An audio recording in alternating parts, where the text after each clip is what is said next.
아들을 낳는다는 말씀이 세 번이나 나오고 있습니다. 21절, 23절, 25절. 성경은 예수님이 이 땅에 오셨을 때 마리아를 통해서 낳았다라고 그렇게 표현을 하고 있습니다. 이 말씀은 다른 말로 하면 하나님의 아들이었던 예수님이 이 땅에 오실 때 사람으로 오셨다는 것입니다. 영으로 오시지 않고 사람의 몸을 입고 오셨다.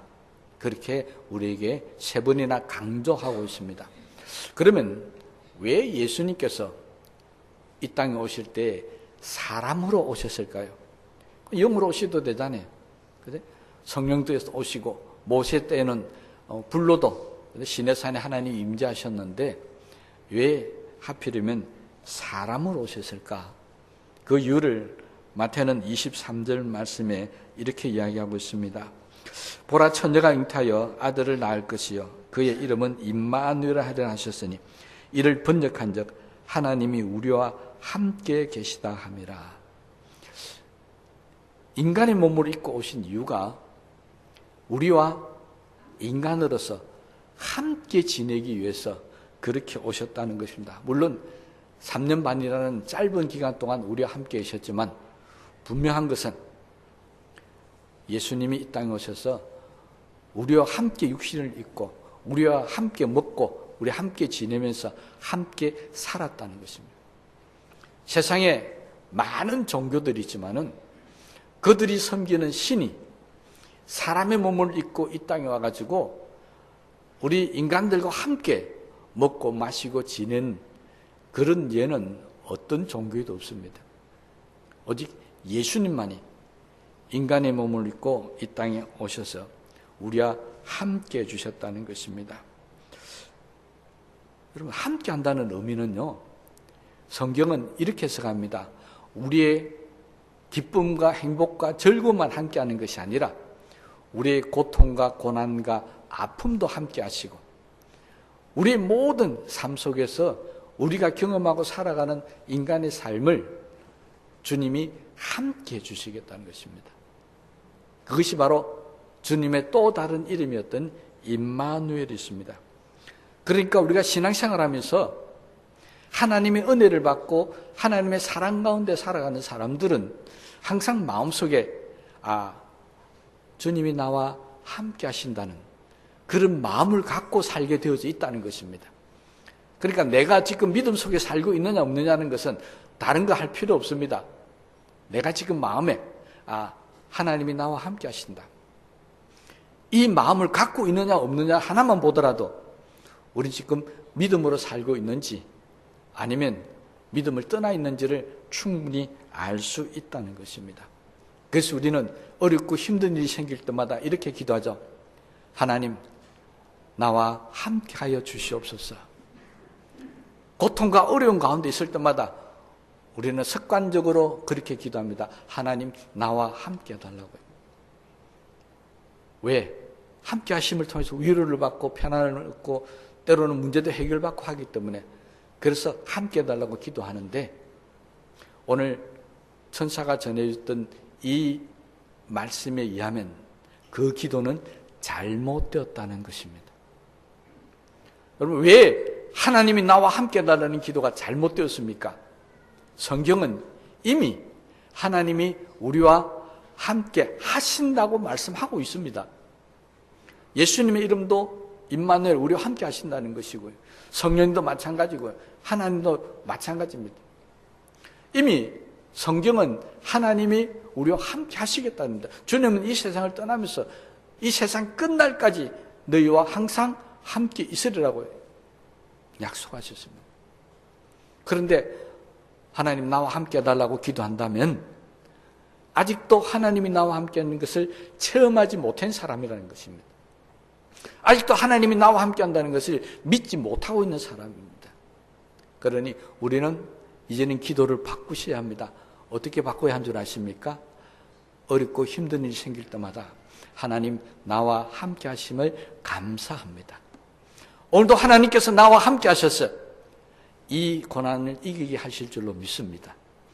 오늘도 이 모든 어려움들, 이 힘든 것들 하나님 나와 함께 하셔서 다 해결해 주실 줄로 믿습니다라고 기도하는 것이 올바른 기도라는 것입니다. 그러므로 믿음을 가지십시다. 어떤 믿음요? 하나님이 나와 함께 하십니다. 다 같이 한번 해볼까요? 하나님이 나와 함께 하십니다. 네. 오늘 저와 여러분에게 하나님이 늘 함께 하실 줄로 믿습니다. 얼마나 감사한 일입니까? 그런데 이것만 이야기한 것이 아니라 천사는 또 다른 이름을 우리에게 알려주고 있습니다. 예수님이 이 땅에 오신 또 다른 목적이었습니다. 함께하는 정도가 아니었습니다. 그것이 우리의 죄에서 구원하러 오셨다는 것입니다. 그냥 함께 온 게 아니고 우리가 지었던 모든 죄를 다 사하시고 구원하기 위해서 이 땅에 오셨다. 21절 말씀에 보면 아들을 낳으리니 이름을 예수라라. 이는 그가 자기 백성을 그들의 죄에서 구원할 자이심이라. 주님이 이 땅에 오신 이유는 이 세상 모든 사람들이 죄의 상태에 놓여 있었기 때문에 그래서 우리 죄를 대신하려고 대신 해결해 주려고 이 땅에 오셨다라고 그렇게 말씀을 하고 있습니다. 오늘은 이 부분에 대해서 좀 집중해서 말씀을 드리려고 합니다. 여러분, 인간의 죄는 원죄라든가 또는 자범죄라고 이렇게 둘로 나누고 있습니다. 자범죄는 내가 스스로 짓는 죄를 말하는 것이고요. 원죄라는 것은 아담이 선악과를 따먹음으로부터 그때부터 지금에게 우리에게 전해 내려오는 바로 유전적인 죄가 원죄입니다. 주님이 이 땅에 오셔서 죄를 사하신 것은 바로 이 원죄와 우리 모든 자범죄까지도 포함해서 죄를 사해 주시기 위해서 이 땅에 오셨습니다. 우리 자범죄는 다 아니까 그건 내버려 두고요. 원죄라고 하는 인간의 본래의 죄는 아담과 하와가 선악과를 따먹은 사건부터 우리에게 죄라고 하는 것이 시작이 되었습니다. 하나님은 분명히 아담과 하와에게 말씀하셨습니다. 이 에덴 동산에 있는 모든 나무의 실과는 내가 따먹어도 되는데 단 하나 에덴 중앙에 있는 선악과만은 따먹지 말라 그렇게 명령하셨습니다. 왜 하나님께서 다른 거는 다 따먹어도 되는데 선악과만은 따먹지 말라 하셨을까요? 혹시 아시는 분 계십니까? 다른 건 다 먹어도 되는데 왜 선악과만 못 따먹게 하느냐? 성경은 그 이유를 분명하게 우리에게 밝혀주고 있습니다. 그것은 바로 이 선악과라고 하는 이름에 달려져 있습니다. 이 선악과를 먹으면 성경은 이렇게 이야기합니다. 선과 악을 분별하게 된다는 것입니다. 선과 악을 알게 된다는 것입니다. 얼마나 좋습니까? 선이 뭐고 악을 뭔지 알면 그 좋은 걸 왜 죄라고 할까요? 하나님은요, 우리 인간을 향해서 선하다, 악하다는 것을 구별하는 것을 원치 않으셨다는 것입니다. 오직 하나님만이 선과 악을 구별하시도록 그렇게 원하셨다는 것입니다. 왜 그런 줄 아십니까? 인간이 선악과를 따먹고 난 이후의 상태를 보면 잘 알 수 있습니다. 인간의 본성 가운데 또 다른 본성이 하나 생겼는데 그것이 뭐냐니까 바로 선악이었습니다. 그래서 우리는 이 선악 중에 선을 많이 사용하는 것이 아니라 악을 많이 사용을 합니다. 그래서 다른 사람을 볼 때 어떤 사람의 선한 면을 보고 저 사람은 선하다고 말하는 사람이 별로 없습니다. 어떤 사람을 평가할 때 우리 인간들은 선악과를 따먹고 난 이후에 꼭 그 사람의 잘못된 것만 지적을 합니다. 그렇잖아요. 여러분, 다른 사람을 여러분이 평가할 때 좋게 평가하는 게 많습니까? 나쁘게 평가하는 게 많습니까? 사람들은요, 거의 대부분의 사람들이 좋은 것보다는 나쁜 것을 자꾸 말하려고 하고 사람을 자꾸 정죄하려고 하고 심판하려고 합니다. 그것이 선악과를 따먹음으로써 생긴 인간의 죄의 결과였습니다. 이걸 딱 딱 따먹는 순간에 아담은 하와를 보러 보면서 선악을 구별해 버렸습니다. 그것을 구별하기 전에 아담은 하와를 볼 때 뭐라고 말했습니까? 이 여자는 내 뼈 중에 뼈, 살 중에 살이로다. 얼마나 좋은 말을 했습니까? 그렇잖아요. 얼마나 좋았으면 그렇게까지 말을 했겠습니까? 선악과를 딱 따먹고 난 후에 아담이 하와를 해서 첫 한 말이 뭔 줄 아십니까? 예? 하나님이 만들어준 이 여인이, 이 여자가 나로 하여금 선악과를 따먹게 만들었다는 것입니다. 그럼 성경에 보십시오. 선악과를 따먹은 순서가 나옵니다. 하와가 먼저 마귀 유혹에 빠져서 따먹고 그 다음에 남편이었던 아담에게도 따먹게 해 주었다. 성경은 딱 순서가 그렇게 되어 있습니다. 그래서 아담이 하와를 향해서 그렇게 얘기했습니다. 하나님이 만들어준 이 여자가 그냥 이 여자도 아니었습니다. 누가 만들어줬다고요? 하나님이 만들어준. 선악과를 따먹는 순간부터 하나님에 대한 불평과 원망이 생겼고 아내 하와에 대해서 미움이 생겨버린 겁니다. 정죄해버렸습니다. 이 여자는 죄인이다. 그래서 나도 그 죄에 빠져들 수밖에 없다라고 했습니다. 하나님은 아담과 하와를 만드시고 이것을 염려하신 겁니다. 인간이 죄를 심판해버리는 거예요. 인간이 죄를 정죄하는 것. 이거 하지 말라는 것입니다. 그런데 선악과를 따먹고 난 이후에 하나님의 영역이었던 선과 악을 구별하는 영역 속에 인간이 들어가 버렸습니다. 그리고 지금까지 인간은 이 죄에서 벗어나지 못하고 있습니다. 그래서 사람을 볼 때마다 우리는 자꾸 악한 것을 끄집어내고 우리에게 어렵고 힘든 일이 생길 때마다 하나님에 대한 원망을 쏟아놓고 있습니다. 이것이 선악과를 따먹고 변한 인간의 모습이었다는 것입니다. 그리고 이 죄가 얼마나 무서운지, 이 죄는 자기만 범하는 게 아닙니다. 다른 모든 사람들에게도 이 죄를 자꾸 전달한다는 것입니다. 여러분, 그래서 제가 설교할 때마다 늘 강조한 말이 있습니다. 우리가 은혜 가운데, 신앙생활 가운데 살아가려면 바로 옆에 은혜 받고 하나님의 축복받은 사람 옆에 있어야지.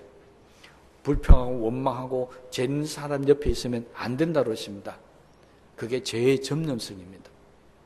희한하게요. 사람은 자기만 다른 사람을 욕하는 게 아닙니다. 내가 욕하는 사람은 내 옆에 있는 사람도 욕을 해야 됩니다. 내 주변에 있는 모든 사람들이 그 사람을 욕을 하게 만들어야 합니다. 그게 선악과의 무슨 점입니다. 그래서 내가 욕하는데 다른 사람은 그 사람을 칭찬하면 싫어합니다. 죄는 이렇게 무슨 유전성을 갖고 있습니다. 그래서 우리는 하나님의 영역인 선과 악을 구별하는 영역 속에 들어가면 안 된다는 것입니다. 그래서 주님은 우리에게 오셔서 우리가 가장 미워하는 악의 대상인 원수까지도 사랑하라고 가르친 이유가 또 여기에 있습니다. 사랑은 모든 허다한 죄를 덮느니라. 이 이야기는 조금 더 깊이 들어가면 너희는 선과 악을 구별하지 말고 하나님께 모든 걸 맡기고 그저 사랑만 하라는 겁니다. 원수도 사랑하고 이웃도 사랑하고 모든 것을 다 사랑만 하라는 것입니다. 이것이 이 땅에 주님이 오셨던 이유였습니다. 그럼에도 불구하고 우리는 계속해서 아직까지도 하와처럼 선악과를 따먹는 행위를 계속하고 있습니다. 계속 다른 사람들을 정죄하고 심판하고 악한 사람으로 몰아가고 있더라는 것입니다. 그렇게 하면 결국은 나만 손해입니다. 왜 그런 줄 아십니까? 사람이 입으로 들어가는 것이 악한 것이 아니고 입에서 나오는 것이 악한 것인데 그 입에서 나오는 것은 그 마음에 있는 생각이 말을 통해서 입으로 나온다라고 성경은 이야기하고 있습니다. 그러면 악한 말을 하는 사람 마음은 악하다는 것입니다. 남을 정죄하는 사람의 마음은 이미 마음에 정죄하려고 하는 나쁜 마음이 있기 때문에 그렇게 된다는 것입니다. 그러니 그거 하지 말라는 것입니다. 이걸 하게 되면 우리는 하나님이 우리에게 주셨던 모든 복을 잃어버리고 맙니다. 선악과를 따먹은 순간부터 하나님이 인간에게 주셨던 에덴 동산에 있는 모든 복을 다 잃어버렸습니다. 이미 지난 수요일 날 설교할 때 말씀을 드렸는데, 여러분, 인간이 에덴 동산에 누렸던 그 기쁨, 그 행복, 즐거움, 그 풍요, 모든 걸 다 잊어버렸습니다. 그 선악과 하나 때문에, 그거 하나 따먹는 바람에 인간은 에덴에서 쫓겨나서 이 땅을 살아가면서 일평생을 고난과 고통 가운데 살아갈 수밖에 없었다는 것입니다. 선악과가 그처럼 무서운 겁니다. 우리는 하나님 말씀 하나 어기는 것이 별로 아닌 것처럼 생각하는지 모르지만요, 그 하나님 말씀 하나 어김을 통해서 하나님께서 지금까지 나에게 주셨던 모든 복을 뺏겨버린다면 그거 절대 범하면 안 되는 거 아니겠습니까? 선악과가 바로 그런 것이었습니다. 모든 복이 다 사라지고 그때부터 인간에게는 고난과 고통이 다가올 수밖에 없었습니다. 그것만 해도 불행인데 정말 잃어버려서는 안 될 엄청난 것을 잃어버렸습니다. 바로 생명이었습니다. 선악과를 따먹을 때 하나님은 분명히 경고하셨습니다. 이걸 따먹으면 내가 정령 죽으리라. 이 정령이라는 말은 반드시라는 것입니다. 그 선악과를 따먹은 아담과 하와는 결국 세상에서 쫓겨난 것보다 더 고통스러운 죽음이라고 하는 것을 맞이할 수밖에 없었습니다. 영생을 잃어버린 겁니다. 그럼 이 죄, 이거 갖고 있는 사람은 결국 영생을 얻을 수 없다는 것이 성경이 우리에게 말씀해 주고 있습니다. 그래서 예수님이 이 죄를 없애기 위해서 이 땅에 오셨다고 말씀하고 있습니다. 그래서 예수님은 자신을 가리켜서 제자들을 가르칠 때 이렇게 말씀하셨습니다. 나는 생명의 떡이다. 누구든지 나를 먹고 마시는 자는 영원한 생명을 얻으리라고 약속하셨습니다.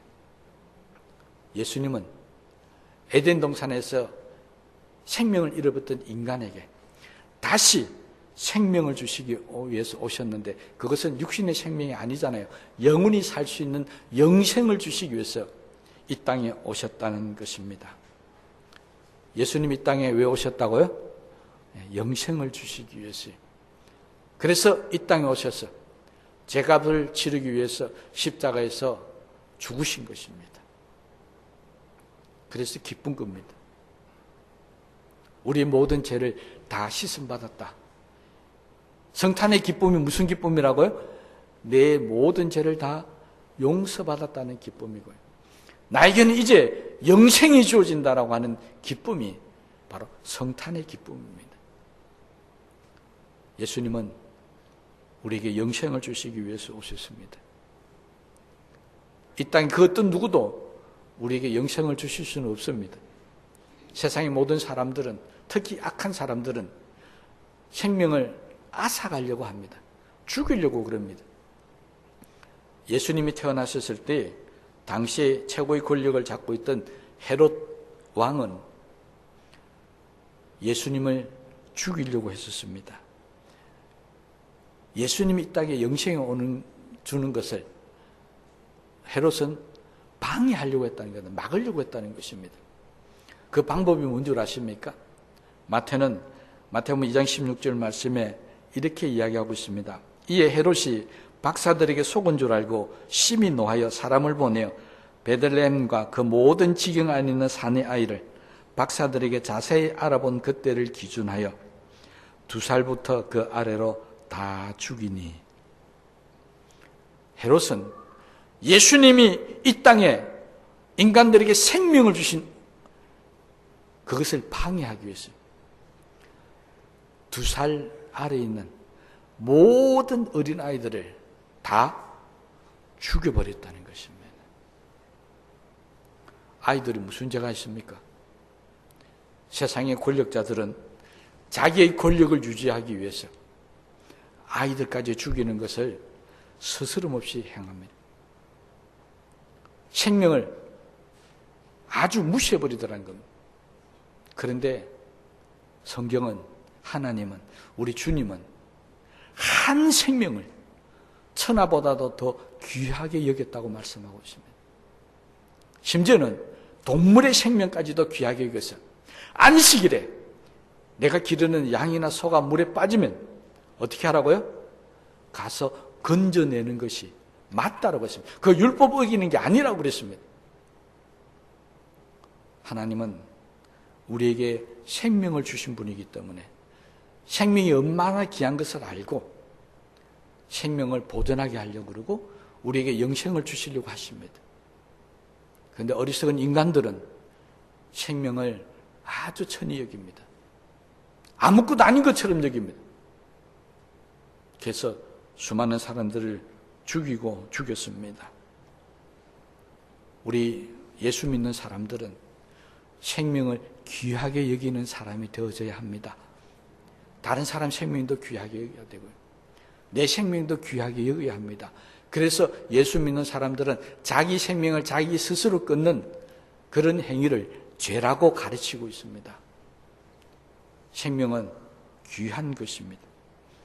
예수님께서 이 생명의 귀함을 강조하기 위해서 하셨던 비유의 말씀이 너무나도 잘 알고 있는 선한 사마리아인의 비유입니다. 이 사마리아인은 강도를 만나서 죽어가고, 강도 만난 사람이 죽어가고 있을 때 이 사마리아인은 가서 그의 생명을 구원해주고 살려주었습니다. 누구처럼요? 예수님처럼. 그런데 그곳을 지냈던 제사장은 죽어가는 사람을 그냥 내버려두고 가버렸습니다. 레위인도 그냥 가버렸습니다. 제사장은 예배를 상징합니다. 레위인은 율법을 상징합니다. 당시에 유대인들이 가장 귀하게 여겼던 가치, 율법과 예배였습니다. 여러분, 우리도 예배를 귀하게 여깁니다. 우리도 하나님의 말씀을 귀하게 여깁니다. 그런데 예수님은 이 비유를 통해서 예배보다도 더 중요한 것, 율법보다도 더 중요한 것, 그것은 죽어가는 사람을 살리는 것이라고 가르쳤습니다. 우리 예수 믿는 사람들은 죽어가는 사람을 살리는 사람이지 죽이는 사람은 아닙니다. 그런데 제사장, 이 레위인 다 버려두고 가버렸습니다. 그것은 잘못된 것입니다. 여러분, 오늘 우리 주변에도 죽어가는 사람들이 참 많습니다. 그죠? 육신적으로 죽어가는 것이 아니라 영적으로 죽어가는 사람들. 지금 죽으면 천국 못 갈 사람들이 얼마나 많이 있습니까?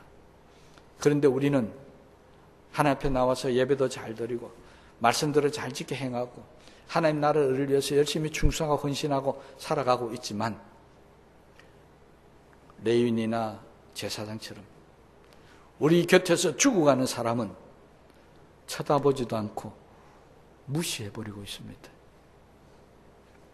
이번 성탄절을 맞이하면서 왜 예수님께서 이 땅에 인간의 몸으로 오셨는지를 깊이 생각하시면서 우리 주변에 죽어가는 사람들 그냥 내버려 두지 마시기를 바랍니다.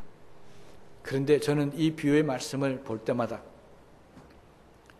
이런 마음을 늘 가집니다. 단 한 번도 제가 설교는 안 했는데요. 오늘 비로소 한번 끄집어내 봅니다. 만약 강도 만난 사람이 제사장의 가족이었다면 어떻게 했을까요? 제사장이 자기 가족이 죽어가고 있는데도 버려두고 그냥 갔겠습니까? 아니면 살리러 갔겠습니까? 예? 저는 그게 굉장히 궁금해요. 왜 그런 줄 아십니까? 여러분 옆에 죽어가는 가족이 있는데 살리러 갑니까? 그냥 두고 보고 있습니까? 그래서 제가 해결을 못하고 궁금하는 거예요, 이게. 우리 옆에 믿음으로 살지 못하고 죽어가는 가족이 있는 걸 그냥 쳐다보고 우리는 오잖아요. 어디로 온다고요? 예배 들으러 오잖아요. 제사장도 그랬습니다. 죽어가는 사람 내버려 두고 제사 드리러 간 거예요. 그래서 저는 이 답을 못 내고 있습니다. 만약 제사장이 자기 가족이 죽어가는데도 버려두고 제사를 드리러 갔을까? 레위인이 자기 가족이 죽어가는데도 부정하다 법 따져가면서 내버려두고 갔을까? 우리들의 모습을 보면 답이 나옵니다. 제사장도 레위인도 그냥 갔습니다. 그게 정답이어야 돼요. 우리의 모습을 보면 그게 정답이라는 겁니다. 왜? 우리도 법을 따지고 말씀 따지고 예배 잘 드리고 하면서도 우리 가족은 내버려두고 있지 않습니까? 그러니까 레위인도 버려두고 가야 맞고 제사장도 버려두고 가야 되는 게 맞습니다. 그런데 우리의 양심상 제사장은 가족이기 때문에 가야 된다면 우리도 가야 되는 겁니다.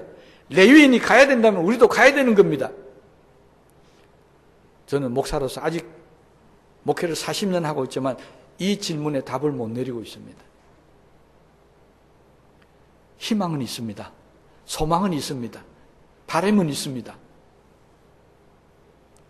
내 가족이니까 버리지 말고 가자는 겁니다. 어떻게 내 가족이 그러고 있는데 버리고 가겠습니까? 이게 바람이고 희망이고 소망인데 안타깝게도 이 말씀에 자유로운 사람이 별로 없다는 것입니다. 이번 성단을 통해서요,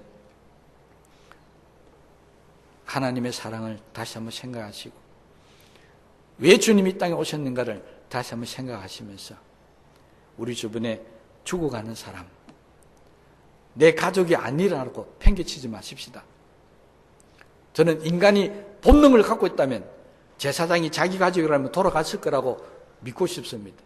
레위인도 남이니까 버려두고 같이 내 식구라면 가서 돌봤을 거라고 그렇게 저는 믿습니다. 그렇다면 이 질문에 한 가지 불행한 일이 생깁니다. 바로 차별이라는 겁니다. 내 식구니까 가야 되고 내 식구가 아니니까 버려두고 간다면 이거는 생명에 대한 차별입니다. 사람에 대한 차별입니다. 그렇잖아요. 그래서 저는 제사장이 속한 사람이니까 자기 가족이라도 죽어가는 거 버려두고 갔다는 것이 맞는 게 아닌가. 만약 돌아와서 가족이라고 돌봤다면 그 제사장은 차별이라고 하는 엄청난 죄악 속에 빠져드는 것입니다. 그런데 그런 차별이 우리 모두들에게 있습니다. 내 식구니까, 내가 사랑하고 내가 좋아하는 사람이니까 죄를 지어도 봐주고 용서해주고 다 하지만 남이고 내가 미운 사람에게는 용서가 없고 그것은 차별입니다. 예수님은 이 땅에 오셔서 그 차별을 없애버렸습니다. 이 차별 속에 바리새인들은 예수님을 자꾸 정죄합니다. 왜 예수님은 죄인들과 함께 안 하냐고. 왜 예수님은 죄인과 같이 밥을 먹느냐고. 바리새인들은 죄인들을 차별해버렸습니다. 예수님은 그렇지 않았습니다. 창기와 세리와 가난하고 병든 자 다 함께 대하면서 조금도 차별하지 않았습니다. 여러분, 예수님은 이 땅에 오셔서 우리를 구원하신다고 그랬습니다. 그 예수님의 구원에 차별이 없습니다. 가난한 자도 부유한 자도 병든 자도 건강한 자도 많이 배운 자도 적게 배운 자도 예수님이 구원하는데 어떤 차별이 있습니까? 없잖아요. 그런데 우리는 너무나도 차별이 많습니다. 이번 성탄절은 우리 모두가 차별을 없애는 그런 성탄이 되었으면 참 좋겠습니다. 차별하지 마십시다. 그렇잖아요. 사람은 귀천이 없다고 그랬습니다. 그런데 우리는 은연중에 사람을 차별하고 있습니다. 성탄은 누구에게나 허용되어 있습니다. 기쁘다 구주였네. 이 말 할 수 있는 사람은 누구든지 다 됩니다. 물론 조건이 딱 하나 있겠죠. 예수 믿으면, 구원은 항상 이 조건이 따라옵니다. 예수 믿으면 구원받는다. 그게 차별입니까? 차별 아니잖아요. 그건 그냥 조건이에요. 구원의 조건입니다. 여러분, 예수님은 구원이나 복음이나 모든 일에 차별이 없으십니다. 어떤 사람이 기도해도, 죄인이 기도해도, 의인이 기도해도 정말 주님 믿고 간절한 마음으로 기도하면 다 응답해 주십니다. 그럼에도 우리는 그렇게 불평하죠. 하나님, 저 사람은 응답해 주시는데 나는 왜 응답 안 해 주십니까? 마치 차별하는 것처럼 말할 때가 많습니다. 하나님, 저 사람은 축복하는데 왜 나는 축복 안 합니까? 차별로 생각하는 경우가 많습니다. 아닙니다. 누구든지였습니다. 누구든지 오라. 이번 성탄절은 혹시 우리 마음에 차별이라는 것을 가지고 있으면서 이게 우리의 선악과가 되어가지고 지금까지 받았던 하나님의 모든 축복을 빼앗아갈 수 있다는 마음을 가지고 이제 우리 성도들, 아니 이웃들, 어떤 사람들을 만나든지 차별 없이 대하면서 그리스도의 복음을 전하는 그런 은혜가 있기를 간절히 원합니다. 우리나라, 아니 이 세상이 왜 이렇게 혼탁하고 어지럽고 힘듭니까? 차별합니다. 네 편 내 편 차별하고요. 있는 사람 없는 사람 차별합니다. 잘난 사람 못난 사람 자꾸 차별합니다. 특히 우리나라는 심합니다. 이 차별 때문에 점점 우리는 살기가 어렵고 힘든 세상을 살아가고 있습니다. 이번 성탄절을 맞이해서 저는 간절히 기도했습니다. 하나님, 이 땅에 차별이 없는 세상이 오기를 간절히 원합니다. 특히 우리 교회 모든 사람들에게 차별이 없이 서로 사랑하고 아껴주고 위해주는 은혜가 있기를 간절히 기도했었습니다. 이번 성탄절 예수님 우리와 함께 하십니다. 예수님 우리의 죄를 사하러 오셨습니다. 누구든지 이 은혜에 제외되는 사람은 없습니다. 차별은 없습니다. 이 성탄절을 맞이하면서 이 차별 없는 하나님의 은혜와 사랑과 축복하심이 저와 여러분 모두들에게 충만하게 넘쳐나게 되시기를 주님의 이름으로 축복합니다. 우리 말씀을 생각하시면서 기도하십시다.